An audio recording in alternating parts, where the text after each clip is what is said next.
አስደንጋጭ ነገር ተፈጠረ። በስተመጨረሻም ሩታና ሄርሜላ መጡ።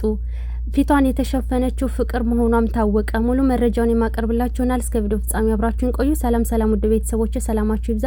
ለዚህ ቻናል አዲስ ሆናችሁ ሰብስክራይብ፣ ላይክ፣ ሼር እያደረጋችሁ ቤተሰብ ሁኑ። አዳዲስ ትኩስ ቪዲዮዎች የምታገኙበት ቻናል ነው። ከማንም በፊት በፍጥነት የምለቀው ቪዲዮ ከእናንተ ጋር እንዲደርስ የደወል ምልክቷን መጫን እንዳትረሱ። እናም ውዶችዬ እንግዲህ ፊቷን ተሸፍና የነበረችው ፍቅር መሆኗ ተረጋግጧል ማለት ነው። እናም የመጀመሪያ እየተባባሉ ይገኛሉ። የመጀመሪያ ፍቅር ካለ ምንም ነገር ቢፈጠር የሰው ልጅ ተራርቆ አይራራቅም እያሉ ይገኛሉ ማለት ነው። እናም አሁን ይመጣሉ። አንቺ ክፉ ነገር እንዳትናገሪ በስርዓት በጸባይ አውሪያቸው ብሎ ነገራት ለፍቅር ማለት ነው። ፍቅርም ልኬን የማውቅ ሰው ነኝ፣ ከነኩኝም ያው አልፋታም፣ ካልነኩኝም አልነካም ብላ ተናገረች ማለት ነው። እና ፍቅር በአዲስ ስራ እመጣለሁ ጠብቁኝ ብላለች። በስተመጨረሻም እንግዲህ እኔ ሳቅኩት ማለት ነው። እንትና ሩታና ሄርሜላ ምጥት ሲሉ ፍቅርና አብርሽ ትክ ብሎ ሄርሜላን እያዩ ምናምን ይስቃሉ ማለት ነው። እኔ ግን ከልባቸው አይመስለኝም ማሮች። ፍቅርና አብርሽ የምራቸውን አይመስለኝም። ምክንያቱም በጣም ሳቅ አብዝተዋል ማለት ነው። ወይ ፕራንክ ነው ወይንም ፍቅር ሩታና አብርሽ እንድታስታርቅ ነው የመጣችው፣ ወይንም ደግሞ ሄርሜላና አብርሽ ሊበቀል ነው ያመጣት እንጂ ከልባቸው ምንም አይመስልም ማለት ነው። ምክንያቱም በጣም እየሳቁ ነው።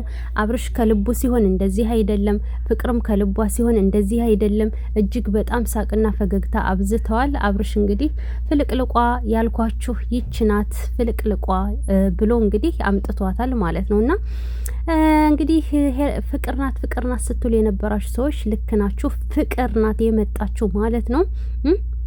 በፍቅር መልኩ ቢሆን ዛሬ ሩታ አንቺ ፍቅር በጣም ብዙ ሰው ያጥብሽ ነበረ በነገራችን ላይ። ምክንያቱም ሩታ ሪፖስት እያደረገችልሽ ሰሞን ራሷ ሪፖስት ስታደርግልሽ ነበርና እንዴት ጓደኛዋን ትክጃለሽ የሚለው ጥያቄ ያስነሳ ነበር በፍቅር መልኩ ቢሆን ማለት ነው። ነገር ግን ፍቅርን 100K ለማስገባት ይመስለኛል። ብቻ እንግዲህ ከነዚህ ግምቶች የተለየ ነገር ይኖራል ብዬም አላስብም። ፍቅርም የራሷ ላይፍ ስላላት ምናምን እዚህ ህይወት ላይ መልሳ ምትገባ አይመስለኝም። ለማንኛውም እንግዲህ ይመቻችሁ።